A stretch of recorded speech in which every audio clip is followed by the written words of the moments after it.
जय सनातन। दोस्तों, भगवान को पाने का सबसे सरल मार्ग है भगवान को प्रेम करो, निष्काम प्रेम करो।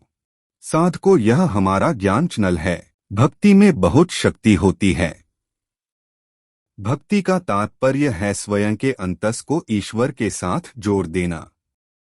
जुड़े की प्रवृत्ति ही भक्ति है। नर सेवा में नारायण सेवा की अनुभूति होने लगे, ऐसी अनुभूति ही सच्ची भक्ति कहलाती है। गीता में भगवान श्री कृष्ण कहते हैं, जो पुरुष आकांक्षा से रहित, पवित्र, दक्ष और पक्षपात रहित है, वह सुखों का त्यागी मेरा भक्त मुझे प्रिय है।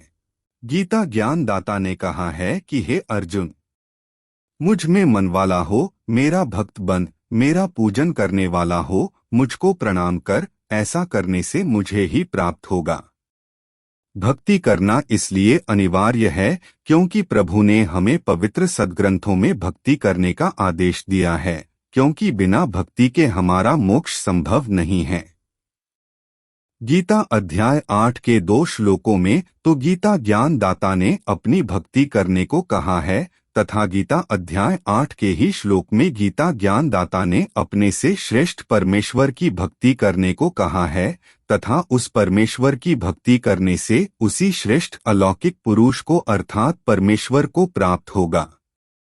इसलिए भक्ति करना अनिवार्य है। जैसे रोग नाश के लिए औषधि का सेवन करना अनिवार्य है, ऐसे ही आत्म कल्याण के लिए भक्ति करना अनिवार्य है। पवित्र सद्ग्रंथों में लिखा है कि प्राणी अपनी भक्ति तथा पुण्यों के बल से स्वर्गमहा स्वर्ग में जाता है, वहां इसे सर्व सुख प्राप्त होता है। जिसके समय भक्ति तथा पुण्य क्षीण समाप्त हो जाते हैं, तो वह प्राणी पृथ्वी पर भिन्न भिन्न प्राणियों के शरीरों में कष्ट उठाता है।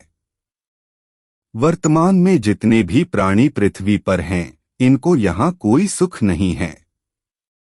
अन्य प्राणी केवल अपना कर्म भोग ही भोगते हैं। श्रीमद् भगवत गीता अध्याय 5 श्लोक 12 में कहा है कि युक्ता अर्थात जो परमात्मा की भक्ति में लगा है, उसके कर्म फल छूट जाते हैं। उनको त्याग कर भक्त भगवान प्राप्ति वाली अर्थात परमात्मा प्राप्त होने के पश्चात जो शांति अर्थात सुख होता है, उस शांति को प्राप्त होता है। और अयुक्ता अर्थात जो परमात्मा की भक्ति में नहीं लगा, वह सामान्य व्यक्ति कर्मों के कारण संसार बंधन में फंसा रहता है। उसको कर्मानुसार अन्य प्राणियों के शरीरों में कष्ट प्राप्त होता रहता है। जैसे ट्रक या कार, बस आदि गाड़ी के पहिए की ट्यूब की हवा निकल जाती है तो वह गाड़ी खड़ी रहती है। जब उसकी ट्यूब में हवा भर दी जाती है तो वह कई क्विंटल वजन को उठाकर ले जाती है।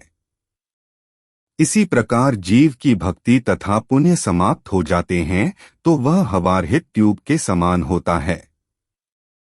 उसके लिए भक्ति रूपी हवा भर देने के पश्चात वही आत्मा भक्ति की शक्ति से संसार सागर से तर जाती है। भक्ति करने से परमात्मा आपके साथ होते हैं तथा आपकी पल पल रक्षा करते हैं तथा साधक को सर्व सुख भी मिलता है। जीव का शरीर एक वस्त्र माना जाता है। जब कोई साधक मृत्यु को प्राप्त हो जाता है तो संत तथा भक्तजन कहा करते हैं कि अमुक संत या साधु चोला छोड़ गया।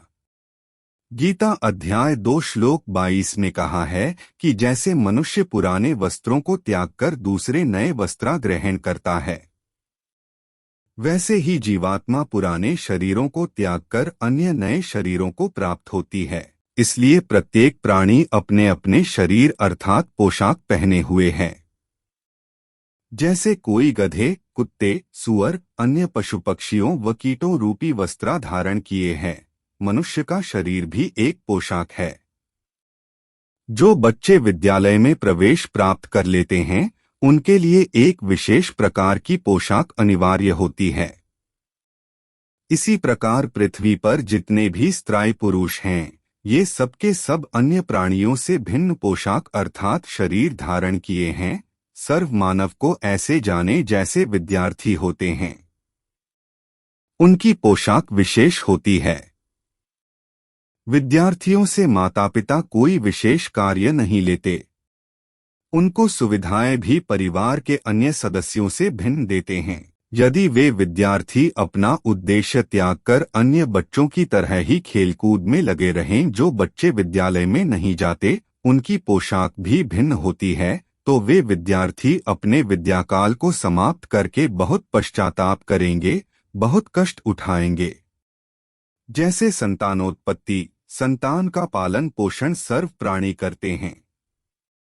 यदि मनुष्य भी यही कार्य करके अपना जीवन अंत कर जाता है, तो उसमें और अन्य पशु पक्षियों में कोई अंतर नहीं रहा।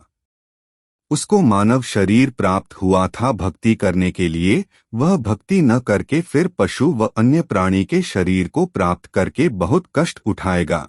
भक्ति मर्यादा। जिस प्रकार हर खेल के अपने कुछ नियम होते हैं और उन नियम को मानते हुए जो खिलाड़ी अंत तक खेल में बना रहता है, उसे ही विजेता माना जाता है, उसी प्रकार भक्ति मार्ग के भी कुछ मर्यादा है जो हर भक्त को आजीवन मानने होते हैं। जैसे सर्वप्रथम भक्त को पूर्ण गुरु से नाम दीक्षा लेकर गुरु जी के बताए अनुसार ही भक्ति करनी चाहिए। गुरु जी को निष्कपट भाव से विनम्रता के साथ आदर पूर्वक दंडवत प्रणाम करना चाहिए। भक्ति मार्ग में शराब, तंबाकू, नशीली वस्तुओं तथा मांस इत्यादि को संतों ने बाधा बताया है, अतः इन्हें त्याग देना ही बेहतर है। भक्ति मार्ग में पवित्र शास्त्रों को बहुत अहमियत दी गई है, इसलिए शास्त्र आधारित साधना ही करनी चाहिए। भक्ति करने का एकमात्र उद्देश्य मोक्ष है, अर्थात जीवन मरण के चक्र से मुक्ति। इसलिए भक्तों को सांसारिक चीजों में मोह न रखकर केवल मोक्ष प्राप्ति के लिए भक्ति करनी चाहिए। दान, धर्म या किसी भी प्रकार का यज्ञ गुरु जी की आज्ञानुसार ही करना चाहिए। पराई स्त्री को माँ, बेटी या बहन की दृष्टि से देखना चाहिए। पराये पुरुष को पिता, भाई और बेटे की दृष्टि से देखना चाहिए। धन्यवाद।